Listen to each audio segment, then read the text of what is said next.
My name is Barbara. I am 30 years old and I live in Chicago. The sunlight in the apartment was blinding. It bounced off the polished marble floors and the floor-to-ceiling windows. My husband, Damien, stood next to me. He had his hand on the small of my back. It was a touch that used to mean love. Now I knew it was just ownership. We were looking at a penthouse. It was expensive, too expensive, but Damien insisted. The owner was a tall man with a thick accent. He looked at Damien, then glanced at me with a dismissive smile. He thought I was just the wallet. He thought I was just the quiet American wife. Then he turned to Damien and spoke in clear rapid German. Sie hatten and die word so I schon jurist. She has no idea the money and this apartment will be yours once her divorce is final. Damien laughed. It was a low conspiratorial chuckle. He nodded at the man. My heart didn't break. It simply stopped beating for a second and then started again, colder than before. They thought I was clueless. They thought I was deaf to their secret language. But they didn't know my mother was from Berlin. They didn't know I was fluent. I didn't scream. I didn't cry. I just stared at the view. And in that moment, my marriage didn't just end. My revenge began. But before I tell you how everything flipped, like and subscribe. Drop a comment. Where are you watching from? My name is Barbara. I am 30 years old and I live in Chicago. I remember exactly how Damien looked the day we met. It was at a charity gala in Chicago. He was wearing a tuxedo that fit him perfectly. He had a smile that made you feel like you were the only person in the room. He was confident. He was polished. He walked with a swagger that said he owned the world. But looking back now, I see what I missed then. I see the cracks I chose to ignore. I was 26. I had just inherited my grandmother's estate. It was a lot of money. It was the kind of money that changes how people look at you. I was lonely. My family was distant. My parents were busy with their own lives. Always traveling, always working. I grew up with nannies and boarding schools. I wanted a home. I wanted someone to choose me, not for my last name, but for me. Damien chose me, or so I thought. We fell in love fast. It was a whirlwind. He sent me flowers every day.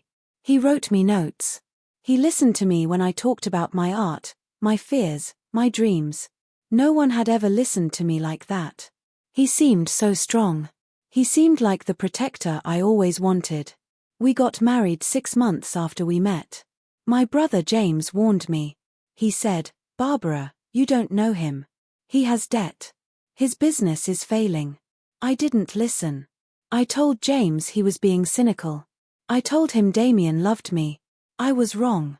The first year of marriage was happy. I paid off Damien's debts. I invested in his tech startup. I bought us a beautiful house in the suburbs. I wanted to build a life. I wanted stability. I put everything I had into making him feel secure. But Damien was insecure deep down. He needed constant praise. He needed to feel like the big man. Even though it was my money paying for his suits and his car, I learned to make myself smaller so he could feel bigger. I stopped talking about my investments. I let him sign the checks at dinner. I played the role of the supportive wife. Then the changes started. They were small at first. It was the 2nd year of our marriage. Damien started working late. He said his business was finally taking off. He said he had a new international partnership.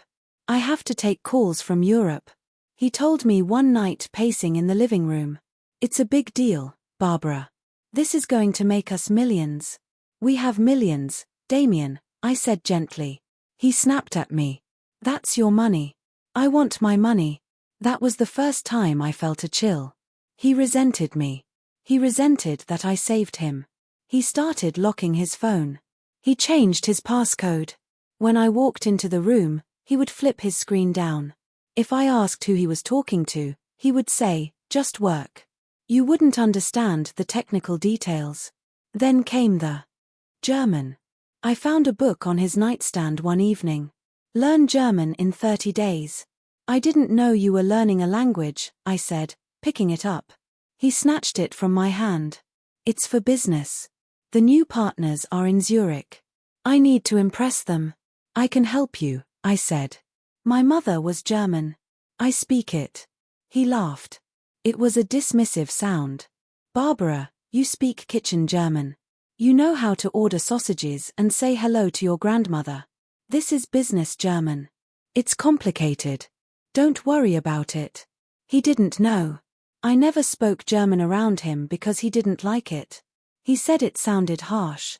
So, I kept that part of myself hidden just like I hid my financial statements. But I wasn't just fluent in kitchen German. I read German literature. I watched German news. It was my secret comfort. But I stayed silent. I let him think he was the smart one. Then the woman appeared. Her name was Alice. She was part of his business partner team. He brought her up in conversation casually at first. Alice had a great idea for the marketing strategy. He would say over dinner, Alice thinks we should expand to real estate. Alice is very European. She has a different perspective. I met her once. She came to our house for a quick meeting before a business trip. She was tall, blonde, and very sharp. She looked at me with eyes that were cold and calculating. She didn't look at me like a wife. She looked at me like an obstacle. Nice house, she said, looking around our living room. Very traditional. Thank you, I said. I designed the interior myself. Cute, she said. She turned her back to me and started talking to Damien about margins and projections. Damien lit up when she spoke. He stood taller. He laughed louder. I stood in the kitchen making coffee for them, feeling like a servant in my own home. I watched them through the doorway. They stood too close. He touched her arm when he made a point. She leaned in when she laughed. My stomach twisted. I knew that feeling. It was the feeling of being an outsider. That night after she left, I asked him, is there something going on with Alice? Damien exploded. Are you crazy? She is a business associate. Why are you so jealous? You're always trying to bring me down. I'm finally succeeding and you can't handle it. He made me feel small. He made me feel guilty. I apologized. I told him I was just tired, but the seed was planted. I wasn't crazy. I knew what I saw. The late nights got later. He started taking trips on weekends. Networking events, he called them. He came home smelling of different soap.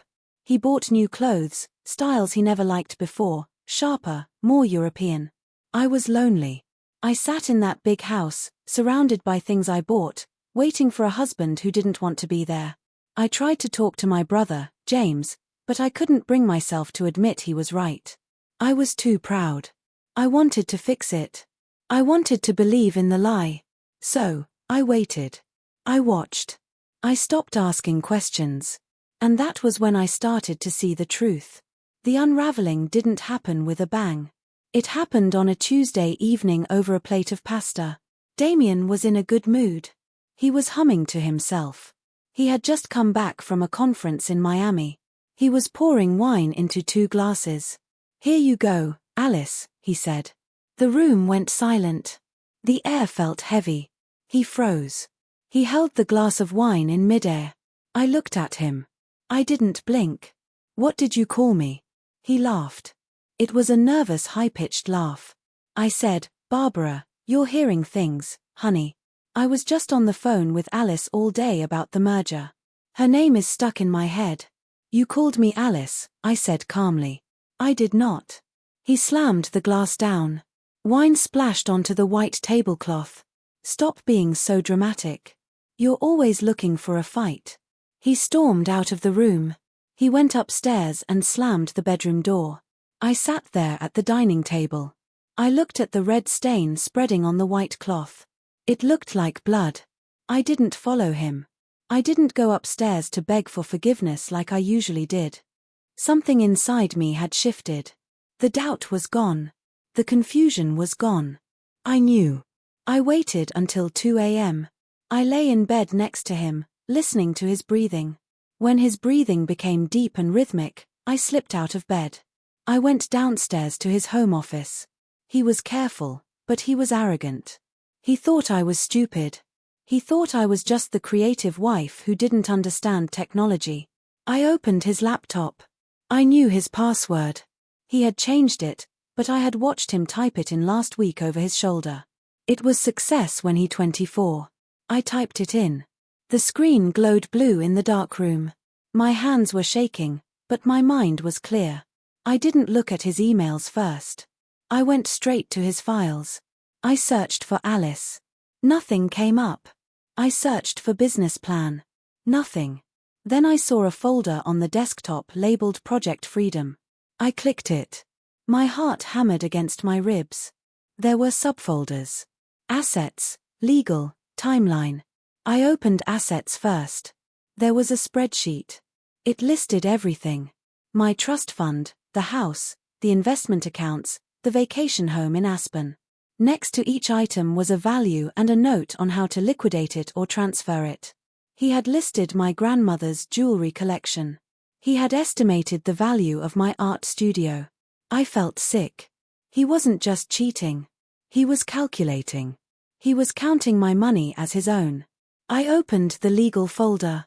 There was a draft of a divorce petition. It was dated for 3 months from now. I read the document. It was brutal. He was asking for spousal support. He was claiming that he had contributed to the growth of my assets. He was asking for the house. But the worst part was the email draft attached to it. It was addressed to Alice.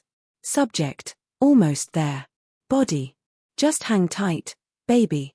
The quarterly trust payout hits her account on the 15th of next month. Once that clears, I'll move the funds to the offshore shell we set up. Then I file the papers. She won't know what hit her. We'll have the apartment in Berlin by Christmas. I can't wait to be done with her. She's so boring it hurts. I stared at the words. She's so boring it hurts. I read it again and again. I didn't cry.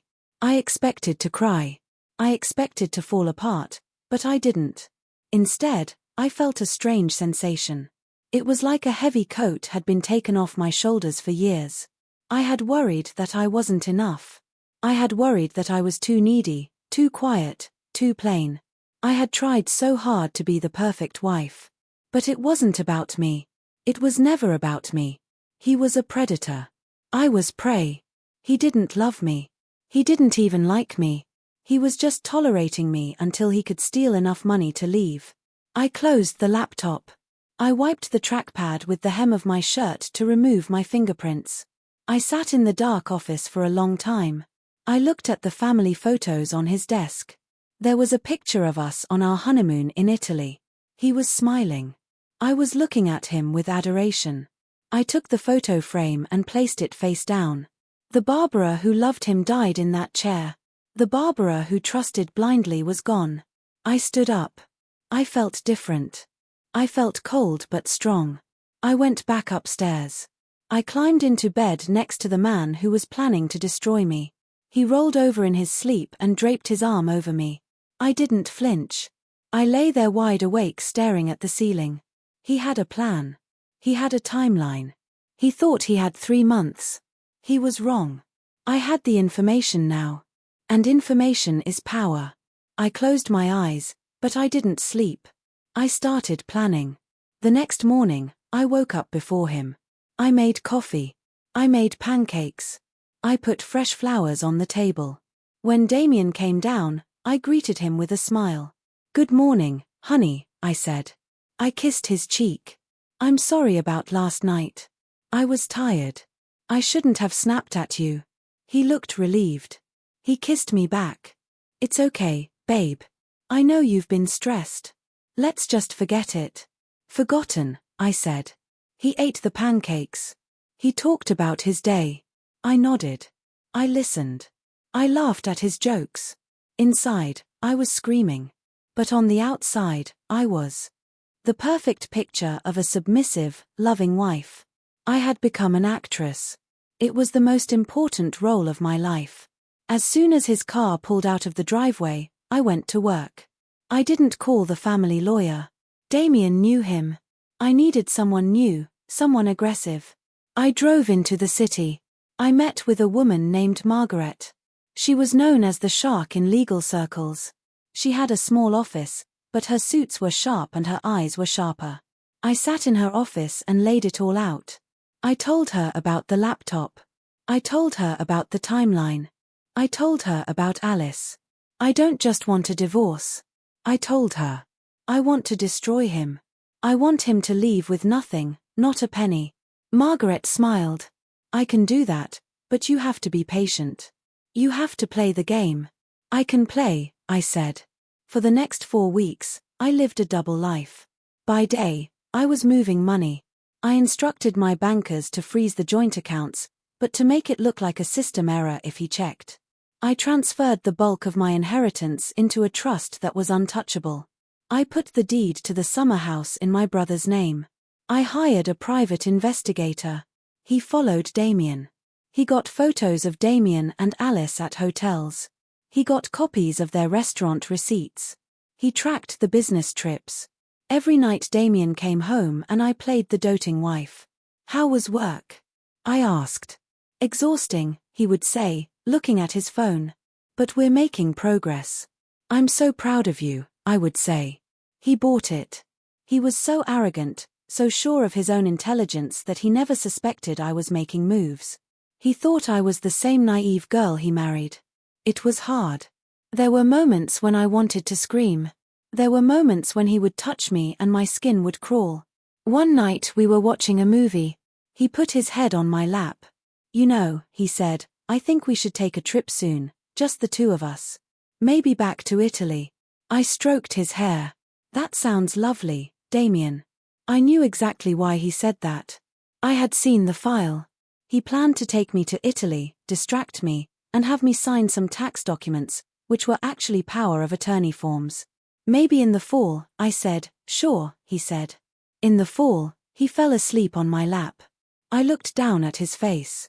He looked peaceful. It was terrifying how easily he could lie. I started to weaponize my silence. I stopped offering opinions. I let him think everything was his idea. Should we sell the stocks in the tech sector? He asked one day. I don't know, Damien. I said, you're the genius with money. What do you think? He pined. I think we sell. I'll handle it. Okay, I said. He handled it thinking he was moving the money to his secret account. But I had already alerted the bank. The money moved, but it went into a holding account he couldn't access. He saw the confirmation screen, but he didn't check the balance. He was too sloppy. My brother James came to visit one weekend. He saw how thin I was. He saw the tension in my jaw. Barbara, are you okay? He asked when Damien was out of the room. I'm fine, I whispered. Just trust me, James. I'm handling it. He looks smug, James said. Let him be smug, I said. Smug men make mistakes. And Damien did make mistakes. He got comfortable. He started leaving his phone unlocked. He started taking calls from Alice in the next room, speaking in low tones, but loud enough for me to hear the tone of his voice. He was getting ready for the kill, but he didn't know I was the one holding the knife. I practiced my German in the car when I was alone. I listened to podcasts. I refreshed my vocabulary. I needed to be perfect. I knew the end was coming. I could feel it. The trust payout he was waiting for was scheduled for Friday. On Wednesday, he came home with a wide grin. Barbara, he said, I found it. Found what? Our new investment. It's a penthouse in the city. It's being sold by a foreign investor. It's an incredible deal. We need to go see it tomorrow. I knew what this was. This was the apartment he wanted for Alice. He wanted me to buy it, thinking it was an investment, and then he would take it in the divorce. That sounds exciting, I said. Let's go. Great, he said. The owner is German, but don't worry, I'll handle the talking. You just nod and smile. I can do that, I said. I'm very good at nodding and smiling. He didn't catch the sarcasm. He just kissed my forehead. Perfect. The morning of the viewing, I dressed carefully. I wore a black dress. It was simple, elegant, and expensive. I wore the pearl earrings my grandmother gave me. I put on my heels. I looked like money. I looked like the perfect trophy wife. Damien wore his best suit. He was vibrating with energy. "This is it, Barbara," he said as we drove into the city. "This apartment is going to change everything." "I bet it will," I said. He drove fast. He was impatient. He talked about the square footage, the view, the resale value. He didn't ask me how I was feeling. He didn't ask me what I thought. We arrived at the building. It was a glass tower in the most expensive district. We took the private elevator to the top floor. The doors opened directly into the penthouse. It was breathtaking. The city lay spread out beneath us like a map. The floors were white marble. The light was everywhere. The owner was waiting for us. He was a tall man, maybe 50, with silver hair and a stern face. He wore a suit that cost more than my first car. "Mr. Weber," Damien said, rushing forward to shake his hand. "Good to see you." "Hair, Damien," the man said. His accent was thick. He looked at Damien. Then he looked at me. "And this is my wife, Barbara," Damien said. He waved a hand at me like I was a piece of furniture. Mr. Weber nodded at me. "Fra Barbara." "Hello," I said softly. I kept my face blank. Damien immediately launched into business mode. He started walking around the room, pointing at features, talking about down payments and transfer dates. Mr. Weber followed him. They spoke in English, but Mr. Weber struggled slightly. He looked annoyed with Damien's high energy. I walked behind them. I listened. "The financing is secured," Damien said loudly. "My wife's trust is available." "Good," Mr. Weber said. They walked to the massive window in the living room. The view was incredible. You could see the river, the park, the skyline. Damien stood with his hands in his pockets, puffing out his chest. "It's perfect," Damien said. "Alina will low." He cut himself off. "I mean, we will love it." He glanced at me. I was looking out the window, pretending not to hear. Mr. Weber looked at Damien with a strange expression. It was a mix of amusement and disgust. Then Mr. Weber switched to German. He assumed because of Damien's earlier comment about my kitchen German that I couldn't understand complex sentences. "Is Sidamite Iverstand?" Mr. Weber asked. "Is she okay with this?" Damien laughed. He replied in broken clumsy German. "Ya sagt was age." Yes, she does what I say." My hands clenched into fists at my sides, but I kept my face smooth. Mr. Weber looked at me again. He looked at my clothes. He looked at my face. He clearly thought I was a fool, a rich, dumb American girl. They continued to discuss the contract. Damien was getting cocky.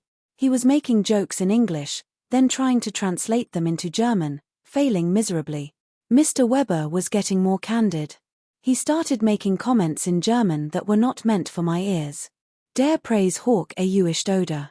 Mr. Weber muttered. "The price is high, but you aren't paying, are you?" Damien smirked. "Nin nichtig." "No, not me." I felt a cold rage burning in my chest. It was cleaner than anger. It was pure fuel. They walked over to the kitchen island. There were papers laid out the contract. "We can sign the preliminary agreement today," Damien said to me. "It just holds the property. It's standard." It wasn't standard. It was a binding commitment. "Whatever you think is best, Damien," I said. He handed me a pen. "Just sign here, honey." I held the pen. I looked at the paper. I looked at Damien. His eyes were shining with greed. He was so close to what he wanted. He could taste it. I put the pen down. "I think I'll look at the view one more time," I said. Damien rolled his eyes. "Barbara, we don't have all day." "Just a moment," I said. I walked back to the window. The sun was bright.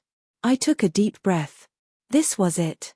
The moment I had been waiting for. Damien and Mr. Weber stood by the island. They were whispering. Mr. Weber leaned in.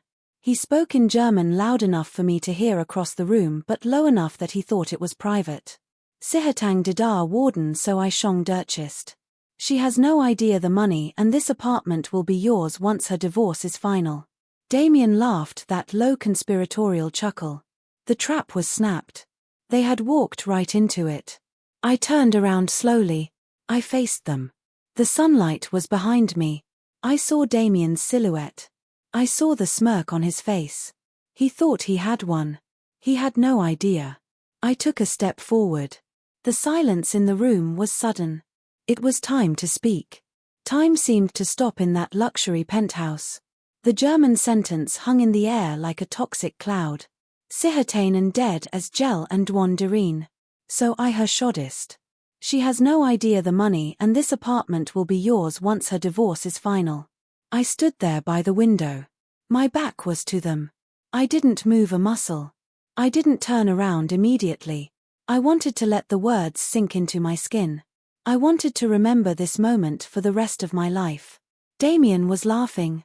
I could hear the smile in his voice. It was a sound I used to love. It was a sound that used to make me feel safe. Now it sounded like a knife sharpening against a stone. He was so comfortable. He was so sure of himself. He was standing in a room he couldn't afford, looking at a view he didn't own, laughing about destroying the woman who had saved him. I looked out at the city. The cars looked like toys. The people looked like ants. Everything felt distant. I felt a strange separation from my own body. It wasn't shock. It wasn't grief. It was clarity. Absolute crystal clearer clarity. For months, I had been gathering evidence. I had been preparing. I had been the actress. But a small foolish part of me had still wondered. Maybe I was wrong. Maybe he wasn't that cruel. Maybe he was just confused or stressed or making bad choices. Maybe there was still a tiny piece of the man I married left inside that suit. But that sentence killed the last bit of hope. It killed the last bit of mercy I had for him. He wasn't just leaving me. He was mocking me. He was discussing my destruction with a stranger as if it were a business transaction. He was proud of it. He was boasting about how easily he had fooled me. My heart rate slowed down. My breathing became deep and even. The fear was gone. The sadness was gone. All that was left was a cold, hard resolve. It felt like flipping a switch in a dark room. Suddenly, the lights were on and I could see everything. I thought about the last few years. I thought about the times I apologized when I did nothing wrong. I thought about the times I asked him for permission to spend my own money. I thought about the nights I lay awake wondering why I wasn't enough for him. I realized then that I was never the problem. I was never the weak one. I was the resource. I was the gold mine he was trying to strip bare. I looked at my reflection in the glass. I saw a woman in a black dress. She looked calm. She looked elegant. She didn't look like a victim. She looked like a judge. Damien cleared his throat behind me. "Barbara," he called out. His voice was impatient. "Come on, honey. Stop staring at the clouds. We need to sign this." He thought he was talking to his foolish wife. He thought he was talking to the woman who would sign anything he put in front of her because she was desperate for his approval. He was wrong. He was talking to his executioner. I took a slow breath. I adjusted the strap of my purse on my shoulder. I smoothed the fabric of my dress. I replayed his plan in my head. He wanted me to sign the preliminary contract. He would use my trust fund for the down payment. Then in 3 weeks he would file for divorce. He would claim the apartment was a marital asset. He would move Alice in. They would live here high above the city, spending my money, laughing at how stupid I was. It was a good plan. It was a ruthless plan, but it relied on one thing, my silence. It relied on my ignorance. He didn't know that I had already moved the money. He didn't know that the account linked to my trust fund was empty. He didn't know that I had already signed divorce papers with my lawyer 3 days ago. He didn't know that he was standing on a trapdoor and I was holding the lever. I felt a surge of power. It was intoxicating. For years, he had held the power. He controlled the mood of the house. He controlled the finances. He controlled my self-esteem. Now, the power was mine. I turned around slowly. I didn't rush. I moved with a grace that felt new to me. Damien was smiling at me, holding the pen out. Mr. Weber was checking his watch, looking bored. They looked at me. They expected a smile. They expected compliance. I looked at Damien's face. I memorized it. I wanted to remember exactly how he looked before his world fell apart. I saw the arrogance in his eyes. I saw the slight tilt of his head. "Is something wrong?" Damien asked. His smile faltered just a tiny bit. He sensed something. Maybe it was the way I was standing. Maybe it was the lack of warmth in my eyes. "No, Damien," I said in English. My voice was steady. "Nothing is wrong. Everything is exactly as it should be." He relaxed. "Okay, then come sign." I took a step toward them. My heels clicked on the marble floor. The sound echoed in the large empty room. Click, click, click. Like a clock counting down. I stopped 3 feet away from them. I looked at Mr. Weber. I looked him directly in the eyes. He seemed surprised. I usually looked at the floor or at Damien. I never looked the men in the eye. Mr. Weber frowned. He shifted his weight. He didn't like the way I was looking at him. It was too direct. It was too intelligent. I looked back at Damien. "You really like this apartment, don't you?" I asked. "I love it." Damien said, "It's our future, Barbara." "Our future," I repeated. With Alina, the name hung in the air. Damien froze. His mouth opened slightly, but no sound came out. His eyes darted to Mr. Weber, then back to me. "What?" he whispered. "Who, Alina?" I said again, "Your business partner, the woman you were texting this morning, the woman you promised this apartment to." Damien's face went pale. He tried to laugh, but it came out as a choke. "Barbara, you're being crazy again. I told you stop." I said. It wasn't a shout. It was a command. He stopped. "I'm not crazy, Damien." I said, "I'm just not deaf." I turned my gaze to Mr. Weber. He was looking between us, confused. He didn't understand what was happening. He just wanted his commission. He wanted the deal to close.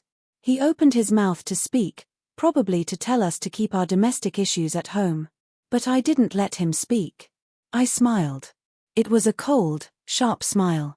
And then I opened my mouth and I changed the language. I looked Mr. Weber dead in the eye. I stood tall. I let my voice drop an octave, finding that rich, guttural tone that my mother used to use. "Easier laid hair," I said. My German was flawless. It was crisp, formal, and commanding. "I am sorry, Mr. Weber." The silence that followed was absolute. Mr. Weber's eyes widened. His jaw actually dropped. He looked as if a dog had just started reciting Shakespeare. He stared at me, stunned. Damien looked confused. He looked at Mr. Weber, then at me. "What? What did you say?" He didn't understand. He still didn't get it. I ignored Damien. I kept my eyes on the owner. "Main man, Istin Luger," I continued, speaking clearly so there could be no mistake. "Hat kein gel hate macht un word die wong sitshare nicht kaufen. My husband is a liar. He has no money, he has no power, and he certainly will not be buying this apartment." Mr. Weber took a step back. He looked for me to Damien. The realization was dawning on him. The woman he had insulted, the woman he had mocked, had understood every single word. Damien was panicking now. He grabbed my arm. His grip was tight, painful. "Barbara, stop it. What are you speaking? You don't know what you're saying." He turned to Mr. Weber. She's confused. She's just repeating phrases she heard on TV." I ripped my arm away from him. I looked at him with pure disgust. "I'm not confused, Damien," I said in English. "And I'm not repeating phrases. I'm telling him the truth." I switched back to German, addressing Mr. Weber again. I said, "You said earlier that I had no idea. You said the apartment would be his once the divorce is final." Mr. Weber went pale. He remembered his words. He realized how deeply he had insulted me. He looked embarrassed, but mostly he looked afraid. He was a businessman. He realized the deal was dead. I continued, my voice steady and relentless. "Das Problemist Herber Dane man dies apartment. Emighty man geld Bezel and Walt mit Manum Herb." The problem, Mr. Weber, is that my husband wanted to pay for this apartment with my money, with my inheritance. I paused. I let that sink in. A bird is gelidistwi, I said softly. But the money is gone. Damien understood the tone if not the words. He saw Mr. Weber's face. He saw the horror in the other man's eyes. Barbara, what did you tell him? Damien screamed. Speak English. I turned to Damien. I switched back to English. I wanted him to understand every detail of his ruin. I told him, you're broke, Damien. I'm not broke, Damien yelled. We have millions. The trust fund pays out on Friday. I have the transfer scheduled. No, I said you don't. I reached into my purse. I pulled out a folded piece of paper. It was a bank statement. I unfolded it and held it up. I moved the trust. I said, last week, I transferred the entire principal to a new account. An account solely in my name. An account you don't have access to. And the joint checking account, the one you use for your business expenses. I froze that this morning. Damien stared at the paper. He blinked rapidly. He shook his head. You can't do that. That's marital property. It's inheritance. I corrected him. It was never yours. I just let you play with it, but playtime is over. He pulled out his phone. His hands were shaking so badly he dropped it. He fumbled to pick it up. He tapped the screen frantically, trying to log into his banking app. I watched him. It was pathetic. It's going to say access denied, Damien. I told him. He stared at the screen. His face turned grey. The blood drained from his lips. It's locked, he whispered. Why is it locked? Because I reported suspicious activity, I said calmly. I told the bank my husband was planning to embezzle funds to buy real estate for his mistress. Mr. Weber made a noise. He stepped away from Damien as if Damien had a contagious disease. He grabbed the contract from the counter and shoved it into his briefcase. The deal is off, Mr. Weber said in heavily accented English. He looked at Damien with contempt. Get out of my apartment. Damien looked up. Wait. It's a mistake. I can fix this. I have other assets. You have nothing, I said. My voice rose just a little. You have debt, Damien. You have credit card bills. You have a failing startup. You have a lease on a car you can't afford. The only asset you had was me, and you lost me. Damien looked at me. His eyes were wide, filled with a mixture of fear and hatred. He hissed. You planned this. You set me up. Yes, I said. I did. You can't leave me, he said. He tried to summon some of his old arrogance, but it was hollow. We're married. You have to go through the courts. It will take years. I'll drag it out. I'll take half of everything. I reached into my purse again.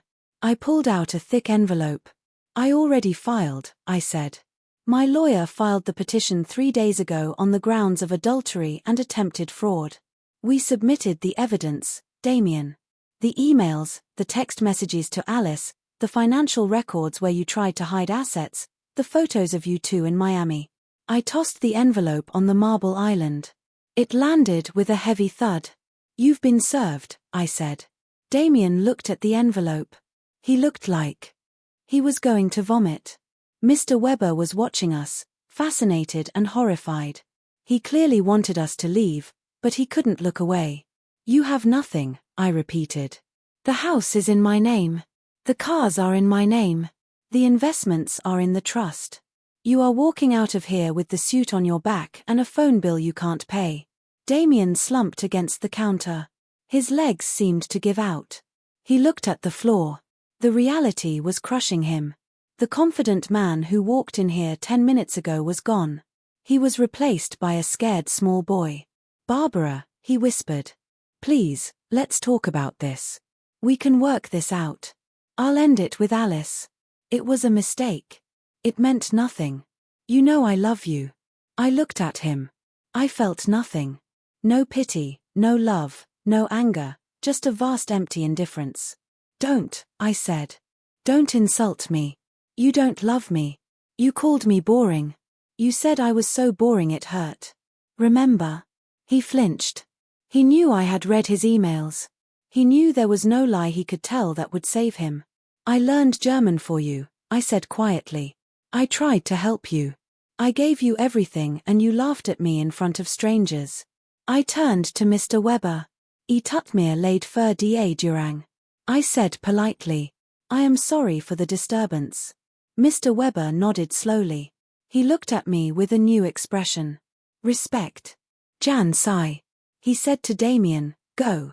I looked at my husband one last time. It's over, Damien, I said. Everything. The room felt smaller now, stripped of the illusion of grandeur. Damien stood by the kitchen island, gripping the edge of the marble as if it were a life raft. His knuckles were white. He looked at me, his eyes pleading. But it wasn't the look of a man fighting for love. It was the look of a parasite realizing its host had cut it off. Barbara, you can't do this, he stammered. Where am I going to go? I gave up my apartment when we got married. I don't have anywhere. That sounds like a problem for Alina, I said. My voice was cool, detached. She's the one you were planning a future with. Maybe she has a couch you can sleep on. Alina doesn't have money, Damien snapped, his desperation turning into anger. She lives with 3 roommates. She thinks I'm the one with the money. I almost laughed. It was so perfect. He had lied to everyone. He had lied to me about loving me and he had lied to his mistress about his wealth. He was a fraud all the way down. Well, I said, I guess you have some bad news to break to her. I took my phone out of my purse. I placed it on the counter screen up. Call her, I said. Damien stared at the phone. What? Call her. I repeated. Put it on speaker. Tell her the truth. Tell her the apartment is gone. Tell her the money is gone. Tell her you're homeless. I'm not doing that, Damien said, stepping back. If you don't, I said. I will call her myself. I have her number. I pulled it from your phone records. And if I call her, I'm going to send her the divorce filing that lists her as the correspondent. I'm going to sue her for alienation of affection. I will drag her name through the mud just as much as yours. Damien looked trapped. He looked at Mr. Weber, who is now leaning against the wall, arms crossed, watching the drama unfold with a grim satisfaction. Mr. Weber had no sympathy for a man who tried to use a fake fortune to waste his time. Do it, Mr. Weber said harshly. Make the call. I want to hear this. Damien's hand shook as he reached for his own phone. He dialed. He put it on speaker. The ringing sound echoed in the silent apartment. 1 ring, 2 rings. Damien, a woman's voice answered. It was Alice. She sounded excited. Did you get it? Are we celebrating tonight? Damien closed his eyes. He looked like he was in physical pain. Alina, he croaked. Damien, you sound weird. Is everything okay? Did you sign the papers? I stared at him. I didn't blink. I willed him to speak. No, Damien said. I didn't sign. What? Why not? Her voice sharpened instantly. Damien, you promised. I already told my landlord I was moving out. There's a problem. With the money, Damien said. What problem? She demanded. You said the trust fund transfer was guaranteed. It's gone. Damien whispered. Barbara, she knows. She froze everything. The accounts are locked. I have nothing. Alice. I can't buy the apartment. I can't even pay for a hotel tonight. There was a long silence on the other end of the line. You're joking, Alina said. Her voice was cold now. Tell me you're joking. I'm not, Damien said. I'm sorry. I need. Can I come to your place? Just for a few days until I sort this out. Elena laughed. It was a cruel, harsh sound. Are you kidding me? I live in a shoebox, Damien. I was with you because you were going to change that. If you're broke, what use are you? I thought you loved me, Damien said, his voice breaking. I love the life you promised me, Alina said. Don't come here and don't call me again until you have money. Click. The line went dead. Damien stood there holding the phone. The silence that followed was heavy. He had lost everything in the span of 5 minutes. His wife, his mistress, his money, his pride. I felt a strange sense of lightness. The knot that had been in my stomach for months finally unraveled. "There," I said, "now you're free. You don't have to lie anymore." Damien looked up at me. Tears were streaming down his face. "Now, Barbara, please save your tears," I said, "you're going to need them." I turned to Mr. Weber. I extended my hand off. "Off we saw, Herr Weber," I said. "Vale Glukorf, goodbye, Mr. Weber, good luck with the sale." He shook my hand firmly. "Sien Stark Fra," he said. "You are a strong woman." "Ik learn. Knock," I replied. "I am still learning." I turned and walked toward the private elevator. I didn't look back at Damien. I could hear him sobbing behind me. It was a pathetic broken sound. The elevator doors opened. I stepped inside. I pressed the button for the lobby. As the doors began to close, I saw Damien one last time. He was slumped on the floor, his head in his hands, surrounded by the luxury he would never have. The doors shut. The lock clicked. I descended. As the numbers on the elevator panel counted down, I felt my old life falling away. The actress was done. The victim was gone. I walked out of the building and onto the busy sidewalk. The air was cold and crisp. It smelled of exhaust and coffee and rain. It smelled like truth. I stood there for a moment, people rushing past me. No one knew what had just happened in that penthouse. No one knew that I had just dismantled my entire life. But I knew, and that was enough. I hailed a taxi. "Where to?" the driver asked. I thought about the big empty house in the suburbs. I didn't want to go there. That was Damien's stage. "The St. Regis," I said. I had booked a suite for myself just for me. I was going to order room service. I was going to take a long bath, and I was going to sleep in a bed that belonged only to me. As the taxi pulled away, I didn't look back at the tower. I looked forward. The next few weeks were a blur of activity, but it was a quiet, organized kind of chaos. I didn't see Damien again. I refused to meet him in person. My lawyer, Margaret, handled everything. She told me that Damien tried to fight at first. He tried to claim that I had stolen the money, but the paper trail was clear. The money was inheritance. It was never commingled. It was mine. Margaret told me he was living in a cheap motel near the airport. He had tried to get his old job back, but word had gotten around. Industries are small, people talk. The reputation of a man who tries to defraud his wife and fails is not a good one. I didn't care. I truly didn't. I blocked his number. I blocked his email. I deleted the photos from my phone. I sold the house in the suburbs. I couldn't live there anymore. It was too full of ghosts. It was too full of the lies I had told myself. I bought a smaller place, a loft in the city with big windows and brick walls. It was raw and honest. I filled it with my art. I filled it with books. I filled it with things that I liked, not things that would impress Damien's business partners. One afternoon, about 2 months after the confrontation, I met my brother James for coffee. We sat at a small table outside. The sun was shining. "You look different," James said. He was studying my face. "Differ bad?" I asked. "No," he said, "different." "Good. You look solid. You used to look like you were fading away, Barbara. Like you were transparent. Now you're all here." I smiled. "I feel all here." "Did you hear about him?" James asked tentatively. "No," I said. "And I don't want to," James nodded. "Good. That's the right answer." We drank our coffee. We talked about James's kids. We talked about a gallery opening I wanted to go to. We talked about the future. For the first time in years, the future didn't look scary. It didn't look like a tight trope I had to walk to keep someone else happy. It looked like a blank canvas.